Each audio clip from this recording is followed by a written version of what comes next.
ದಾವಣಗೆರೆ ಲೋಕಸಭಾ ಕ್ಷೇತ್ರದ ಬಿಜೆಪಿ ಅಭ್ಯರ್ಥಿ ಗಾಯತ್ರಿ ಸಿದ್ದೇಶ್ವರ್ ಸೋಲಿನ ಬಗ್ಗೆ ಈಗ ಪರಾಮರ್ಶೆಗಳು ನಡೀತಾ ಇದೆ.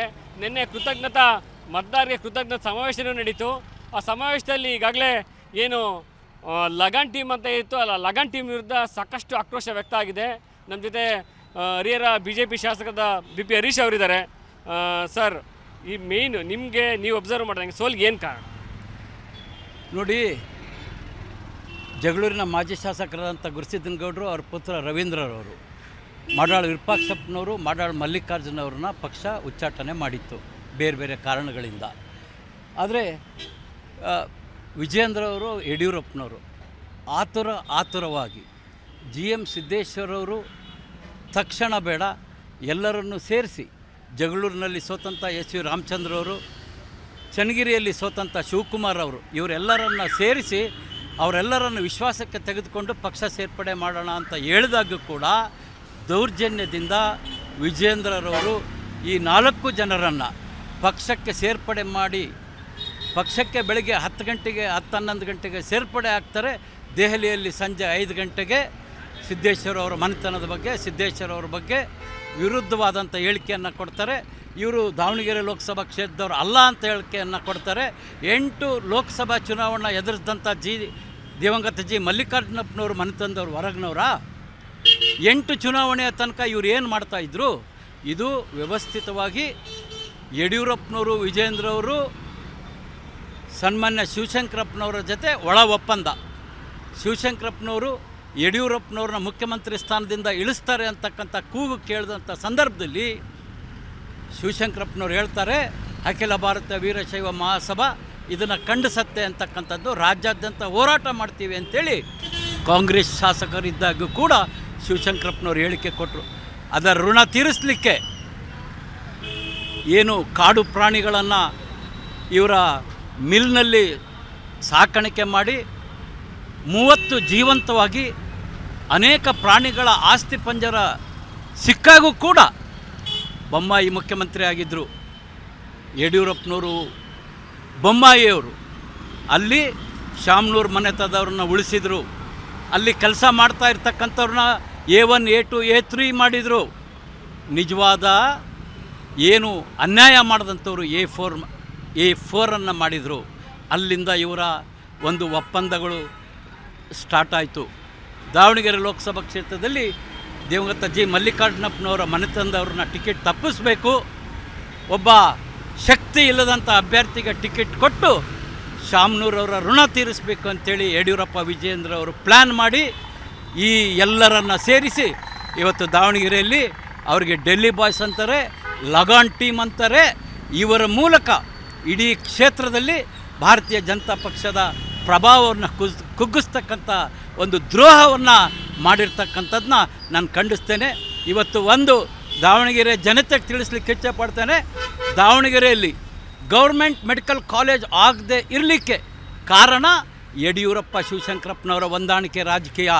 ದಾವಣಗೆರೆಯಲ್ಲಿ ಗೌರ್ಮೆಂಟ್ ಮೆಡಿಕಲ್ ಕಾಲೇಜ್ ಆಗಿದ್ದೇ ಆದರೆ ಗೌರ್ಮೆಂಟ್ ಜಿಲ್ಲಾ ಆಸ್ಪತ್ರೆ ಗೌರ್ಮೆಂಟ್ ಕಾಲೇಜಿಗೆ ಹೋಗ್ತದೆ.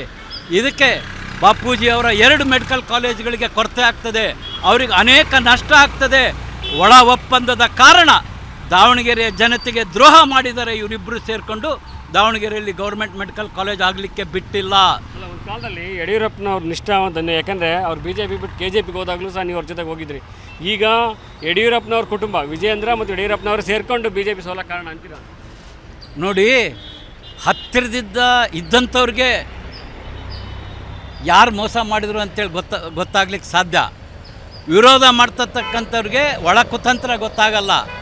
ನಾನು ಸಮೀಪ ಇದ್ದಾಗ ಈಗೂ ಕೂಡ ಭಾರತೀಯ ಜನತಾ ಪಕ್ಷದಲ್ಲಿ ನಾಯಕರು ಯಾರಾದರೂ ನನಗೆ ಭಾಳ ಆತ್ಮೀಯರಂದರೆ ಯಡಿಯೂರಪ್ಪನವ್ರನ್ನ ಉಳಿದು ಇನ್ನು ಯಾವ ನಾಯಕರ ಸಂಪರ್ಕ ಕೂಡ ನನಗಿಲ್ಲ, ಅಷ್ಟೊಂದು ವಿಶ್ವಾಸನೂ ಕೂಡ ನನಗಿಲ್ಲ. ಆದರೆ ಪಕ್ಷಕ್ಕೆ ದೇಶಕ್ಕೆ ಮಾಡಿರ್ತಕ್ಕಂಥ ದ್ರೋಹವನ್ನು ಖಂಡಿಸಬೇಕಾದಂಥದ್ದು ನನ್ನ ಕರ್ತವ್ಯ. ಹುಟ್ಟು ಹೋರಾಟದಿಂದಲೇ ಬೆಳೆದು ಬಂದಂಥವು ನಾನೇನು ಯಾವುದೇ ಹಣದಿಂದ ರಾಜಕೀಯ ಯಾವತ್ತೂ ಮಾಡಿಲ್ಲ. ಜನರ ಪ್ರೀತಿ ವಿಶ್ವಾಸ ಹೋರಾಟಗಳಿಂದ ಬಂದಂಥವನು ಈ ರೀತಿಯ ಪಕ್ಷದ್ರೋಹ, ನರೇಂದ್ರ ಮೋದಿಜಿಯವರಿಗೆ ದ್ರೋಹ. ಯಾಕೆಂದರೆ ಭಿನ್ನಮತೀಯರನ್ನ ಲಗಾನ್ ಟೀಮ್ನ ಇಲ್ಲೇ ಅಪೂರ್ವ ಹೋಟೆಲ್ ಬರ್ತಾರೆ, ಬಂದು ಸರಿ ಮಾಡ್ತಾರೆ, ಕುತ್ಕೊಂಡು ಮಾತುಕತೆ ಆಗುತ್ತೆ. ಯಡಿಯೂರಪ್ಪನೇ ಮನವೊಲಿಸಿ ಹೋಗ್ತಾರೆ. ಸೊ ನೀವು ಯಡಿಯೂರಪ್ಪರ ಮೇಲೆ ಈಗ ಆಪಾದನೆ ಮಾಡ್ತಿದ್ದೀರಾ? ಯಡಿಯೂರಪ್ಪನವರು ಯಾವುದೇ ಸಂದರ್ಭದಲ್ಲಿ ಕಠಿಣವಾಗಿ ಅವ್ರಿಗೆ ಹೇಳಲಿಲ್ಲ. ನಾನೇ ಇದ್ದಂಥ ಸಂದರ್ಭದಲ್ಲಿ ಯಡಿಯೂರಪ್ಪನವ್ರು ರೇಣುಕಾ ಸ್ವಾಮಿ ಕಿವಿಯಲ್ಲಿ ಹೇಳ್ತಾರೆ, ಮನೆಗೆ ಬಾ ಮಾತಾಡೋಣ ಅಂತೇಳಿ. ಅವ್ರು ಯಾವ ಕ್ಷಣದಲ್ಲೂ ಕೂಡ ಕಠಿಣವಾದಂಥ ಕ್ರಮ ಅವ್ರ ಮೇಲೆ ತೆಗೆದುಕೊಂಡಿಲ್ಲ. ಇದು ಮೇಲೆ ಗೊತ್ತಾಗ್ತದೆ ಹೊಂದಾಣಿಕೆ ರಾಜಕೀಯ. ಅಂದರೆ ಶಾಮನೂರು ಕುಟುಂಬದ ಜೊತೆಗೆ ಯಡಿಯೂರಪ್ಪನ ವಿಜಯೇಂದ್ರ ಅವರು ಹೊಂದಾಣಿಕೆ ರಾಜಕಾರಣ ಇದೆ. ಆ ಕಾರಣಕ್ಕೋಸ್ಕರ ಅವರಷ್ಟೇ ಅಲ್ಲ, ಅವ್ರ ಜೊತೆ ಬೊಮ್ಮಾಯಿ ಅವ್ರದ್ದು ಕೂಡ ಇದೆ. ಈಗ ಬೊಮ್ಮಾಯಿಯು ಸಹ ಈಗ MP ಆಗಿದ್ದಾರೆ. ಮತ್ತು ಈ ವಿಜಯೇಂದ್ರ ಅವರು ಎದೆ ತಡ್ಕೊಂಡು ಹೇಳ್ತಾರೆ, ನಾವು ರಾಜ್ಯದಲ್ಲಿ 19 ಸೀಟ್ ಗೆದ್ದಿದ್ದೀವಿ. ಸ್ವಾಮಿ, ಅದು ಮೋದಿಯವ್ರ ಜಯ. ಏನು ಸೋತಿದೆ ದಾವಣಗೆರೆ ಕ್ಷೇತ್ರದ 209 ಏನು ಸೋತಿದೆ, ಇವರು ಮಾಡಿದಂಥ ತಪ್ಪಿನಿಂದ, ಇವರು ಮಾಡಿದಂಥ ಪಕ್ಷದ ದ್ರೋಹದಿಂದ ಇವತ್ತು ಆ 9 ಸೀಟ್ ಕಳೆದುಕೊಂಡಿದ್ದೇವೆ.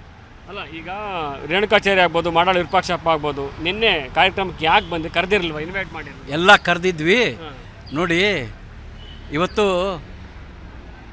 ನಿಜವಾಗೂ ಕಾರ್ಯಕರ್ತರಿಗೆ ಎಷ್ಟು ನೋವಾಗಿದೆ ಅಂದರೆ, ಮೋದಿ ವಿರುದ್ಧವಾಗಿ ಕೆಲಸ ಮಾಡಿದಂಥವರು ಮೋದಿ ಪ್ರಮಾಣ ಸ್ವೀಕಾರ ಸಮಾರಂಭಕ್ಕೆ ದೆಹಲಿಗೆ ಹೋಗ್ತಾರೆ. ಇದನ್ನು ನನಗೆ ಹೇಳಿ ಅಷ್ಟು ನೋವಾಗಿದೆ. ಇನ್ನೂ ಹೆಚ್ಚು ಮಾತನಾಡಲಿಕ್ಕೆ ತಯಾರಿಲ್ಲ. ಇದೊಂದು ದೊಡ್ಡ ಮೋಸ, ಪಕ್ಷದ್ರೋಹ ಕೆಲಸ. ಅಲ್ಲ, ಈ ಬಗ್ಗೆ BJP ಹೈಕಮಾಂಡ್ಗೆ ವರದಿಯನ್ನು ಕೊಡ್ತೀರಾ? ನೋಡಿ, BJP ಹೈಕಮಾಂಡ್ ಏನಾದರೂ ವೈಯಕ್ತಿಕವಾಗಿ ನಾನು ಕೇಳಿದರೆ, ಇನ್ನೂ ಅನೇಕ ಒಳ ಒಪ್ಪಂದದ ವಿಚಾರ ನನ್ನಲ್ಲಿದೆ, ಅದನ್ನು ಎಲ್ಲದನ್ನೂ ತಿಳಿಸ್ತೀನಿ. ಆದರೆ ಈಗ ಕೊಡಬೇಕಾಗಿರ್ತಕ್ಕಂಥದ್ದು ಗಾಯತ್ರಿ ಸಿದ್ದೇಶ್ವರ್ ಅವರ ಮೂಲಕ ಕೊಡಬೇಕು. ಅವ್ರೇನು ಮಾಡ್ತಾರೆ ಅಂತಕ್ಕಂಥದ್ದು ನನಗೆ ಗೊತ್ತಿಲ್ಲ. ಇದು ಶಾಸಕ BP ಹರೀಶ್ ಅವರ ಮಾತು. ದಾವಣಗೆರೆಯಿಂದ ಕ್ಯಾಮ್ರಾ ಪರ್ಸನ್ ಕಿಣಕುಮಾರ್ ಜೊತೆ ವರದರಾಜ್, ಏಷ್ಯಾನೆಟ್ ಸುವರ್ಣ.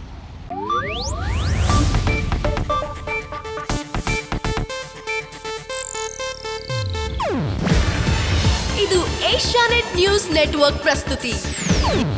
ನೀವು ನೋಡ್ತಿದ್ದೀರಾ ಏಷ್ಯಾನೆಟ್ ಸುವರ್ಣ ನ್ಯೂಸ್.